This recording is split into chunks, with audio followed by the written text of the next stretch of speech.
วัสดีครับผมชื่อนายชัยวัฒน์จิตเทียงนักเรียนชั้นมัธยมศึกษาปีที่3โรงเรียนประเลียนบดุงศิษย์วันนี้ผมจะมาแลกเหล่าถึงความภาคภูมิใจในท้องถิ่นของผมชุมชนยงตาหรือที่ทุกคนรู้จักในชื่อยงสตาอยู่ที่ตำบลตาข้ามอำเภอประเลียนจังหวัดตรัง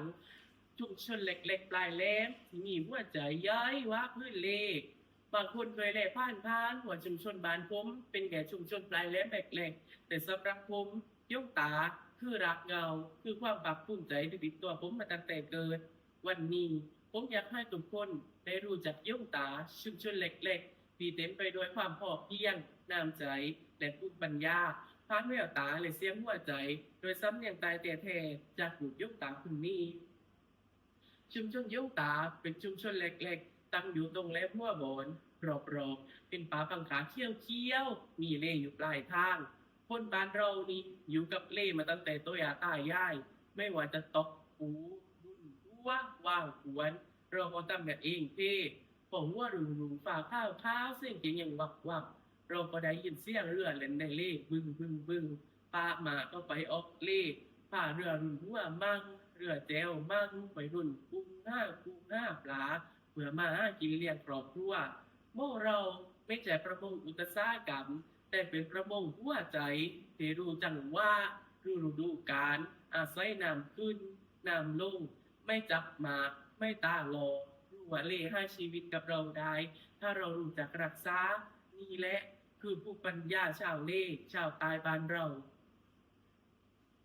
ชาวยงตาส่วนมากใช้เรือที่เรียกว่าเรือรุ่นหัวออกห้าปลาได้เล่เรือรุ่นหัวเป็นเรือติดเอาหวนผู้กับขั้นหรือหัวเรือแล้วปล่อยขั้นลงในน้ำให้ขั้นรุ่นไปกับน้ำรุ่นไปสักพักตัวยกหวนขึ้นมาแล่ที่ติดปูมามั่งติดห้อยมามั่งติดหูติดปลามามั่งพอปลาลบจากเล่ก็ได้ปูได้ห้อยได้ปลาได้มากระลุยเสียปั๊บ ปลาบานพวกยังชื่อเดียกเปลกๆต่างเพและมีต่างปลาแกตังปลาข้างไล่ปลาราหูปลาทุ่งปลาลาหน้าปลาส้มเปรม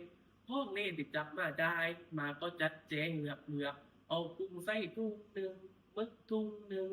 ปูทุ่งหนึ่งปลาทุ่งหนึ่งแยกไปเป็นทุ่งกินไม่หมดก็เอาไว้ขายไม่หมดก็เอามาตากแห้งบางบ้านตก ลวกและตากแดดเป็นกุ้งแห้งสีแดงแล่น่ากินกุ้งตัวเอียดๆที่เขาเรียกว่ากุ้งเคยเขาก็ไม่ถุ่มเขาเอามาซาวเกลือเอาไปตากแดดไอ้แห้งพางแล้วเอามาใส่กรอกทิ่มไม่เนียนแจกเอามักไว้ในเนียงราวๆถึงเดือนก็จะได้เคยพอกเอาไว้ตำกับก้าวได้แล้วบ้านได้ทำเก่งๆบอกเลยว่าค่ายดิบค่ายดีเพราะวันชาย ทั้งหมู่บ้านก็กลายเป็นล้านทองเต็มไปด้วยกุ้งปลากลิ่นเคยกลิ่นแดงกลิ่นเกลือลอยโชยมารุยเป็นกลิ่นบ้านเราที่ไม่มีวันลืมบ้านเราไม่ได้รู้รักไม่ได้ทันสมัยแต่มีใจบ้านไม้ตายตุ้มสูงลมโกรกดีเปิดโลกง่ายอากาศพานเห็นเลขเห็นป่าปังกา ครอบครัวก็อยู่เป็นแบบครอบครัวใหญ่เสียงอาสานตอนตี 5วันเย็น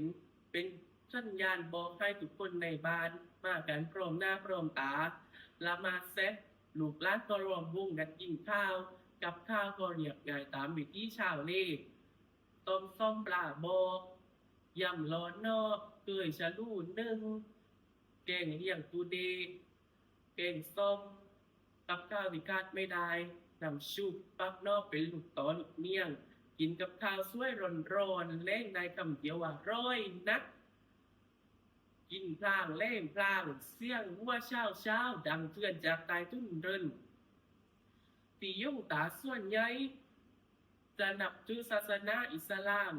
แต่เราก็อยู่รวมกันกับพี่น้องพุทธพี่น้องจีนได้อย่างกลมกลืนหัวเช้าเราก็จะได้ยินเสียงอาซานจากมัสยิด วันเย็นได้ยินเสียงระฆังดังมาจากวัดปีนี้ไม่มีความแตกต่างมีแต่การก้าวใจเมาลิดก็ช่วยกันกินเจก็ไม่เว้นคนพุทธช่วยตั้งโตะคนอิสลามช่วยยกน้